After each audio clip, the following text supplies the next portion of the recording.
अस्सलामुअलैकुम। शिफ्ट बनाने के बाद हम ये शिफ्ट्स पर्सन्स पे अप्लाई करेंगे। अप्लाई करने के लिए हम यहाँ पे स्केड्यूल सेक्शन के अंदर आएंगे। हम शिफ्ट्स डिपार्टमेंट वाइज भी असाइन कर सकते हैं, ग्रुप वाइज भी असाइन कर सकते हैं और पर्सन वाइज भी असाइन कर सकते हैं। पर्सन वाइज असाइन करने के लिए हम पर्सन स्केड्यूल के अंदर आएंगे।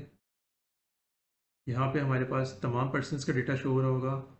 हम यहाँ पे पर्सनस को वन बाय वन भी सिलेक्ट कर सकते हैं एंड ऑल पर्सनस को भी सिलेक्ट कर सकते हैं। जैसे ही हम पर्सन को सिलेक्ट करेंगे तो हमारे पास ऐड स्केड्यूल का ऑप्शन हाईलाइट होगा।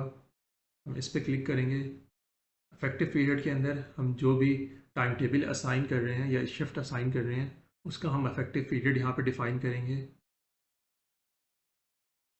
और ये जो पीरियड है ये कब एंड होगा तो उसके लिए हमारे पास एंड टाइम है यहाँ पे, उसको हम यहाँ पे इंक्रीज़ कर सकते हैं। हमने जो भी पीछे शिफ्ट्स बनाई हैं उनके लिए वो हमारे पास इस ड्रॉप लिस्ट के अंदर शो हो रही होंगी। यहाँ से हम शिफ्ट सेलेक्ट करेंगे।